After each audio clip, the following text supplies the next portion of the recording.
Suruhan Arya Penangsang mengendap-endap di istana, kemudian memasuki tempat berbaringnya Sultan Demak. Kala itu, Sultan Demak sedang tertidur pulas di samping istrinya. Ki Rungkut kemudian menusukkan kerisnya ke tubuh Sultan Demak. Keris itu menancap ke dada Sultan Demak hingga tembus ke perut istrinya. Sultan Demak yang terbangun dengan bersimbah darah itu tidak tinggal diam. Ia menendang Ki Rungkut hingga terjatuh. Sementara keris yang menancap di dadanya kemudian ia cabut. Keris itu kemudian ia balik tusukkan kepada Ki Rungkut.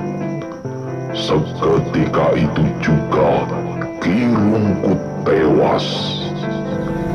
Akan tetapi karena luka yang parah, Sultan Demak pun kemudian wafat bersama istrinya. Sultan Demak yang tewas karena dibunuh oleh suruhan Arya Penangsang itu adalah Sunan Prawoto, Sultan Demak keempat, kakak dari Ratu Kalinyamat. Setelah Arya Penangsang berhasil membunuh Sultan Demak, ia kemudian memproklamirkan dirinya menjadi Sultan Demak kelima. Sementara ibu kota Demak yang semula dipusatkan di Gunung Perwata dipindahkan ke Jipang. Pada mulanya, Arya Penangsang merupakan Adipati Demak yang memerintah di Jipang. Ia sebenarnya anak dari calon Sultan Demak ketiga, yaitu Raden Kiking atau Pangeran Setolepen. Ayahnya dibunuh oleh Sultan Trenggono yang juga merupakan saudara tiri ayahnya melalui tangan Sunan Perwoto. Dari itu, sebenarnya Arya Penangsang menuntut hak atas tahta Demak, sehingga ia kemudian membunuh Sunan Prawoto, anak dari Sultan Trenggono.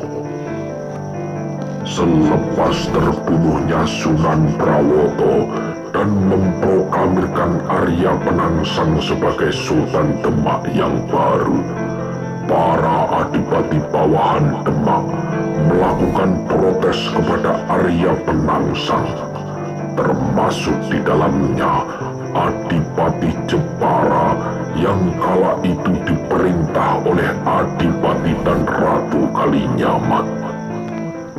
Bersama suaminya Adipati Kalinyamat, Ratu Kalinyamat kemudian mendatangi Jipang dan mempertanyakan perihal pembunuhan kakaknya oleh orang suruhan Arya Penangsang. Tetapi sesampainya di Jipang, Adipati dan Ratu Kalinyamat itu justru disambut dengan keris oleh Arya Penangsang. Perkelahian pun terjadi hingga Adipati Jepara tewas tertikam keris Arya Penangsang. Karena perempuan, nasib Ratu Kalinyamat tidak seburuk suaminya. Ia dibebaskan oleh Arya Penangsang untuk kembali pulang ke Jepara. Tetapi dalam perjalanan pulangnya itu, Ratu Kalinyamat menyimpan dendam yang sangat besar kepada Arya Penangsang. Ia tidak terima atas kematian kakaknya Sunan Prawoto dan suaminya Adipati Kalinyamat tangan Arya Penangsang. Dalam perjalanan pulang ke Jepara, ia membelokkan kakinya ke Gunung Tonorojo. Di gunung ini, ia melakukan semedi atau bertapa. Tujuannya untuk mencari keajaiban guna dapat membalaskan dendamnya kepada Arya Penangsang. Di Gunung Danaraja, Ratu Kalinyamat bertapa dengan telanjang bulat. Sebab itulah pertapaannya ini dalam bahasa Jawa dikenal dengan istilah Topo Wudo. Dalam pertapaannya ini, ia bersumpah, "Aku tidak akan memakai pinjung sebelum Arya Penangsang tewas. Maka bagi siapa yang dapat membunuh Arya Penangsang, aku akan mengabdi kepadanya." Selain Adipati Jepara, banyak juga sebenarnya para adipati yang tidak menyukai tingkah laku Arya Penangsang dalam memperoleh tahta Demak. Salah satunya adalah Adipati Pajang atau ipar dari Ratu Kalinyamat. Waktu itu, Pajang diperintah oleh Joko Tingkir atau Hadiwijaya memperoleh kabar bahwa Ratu Kalinyamat sedang bertapa di Gunung Tonorojo.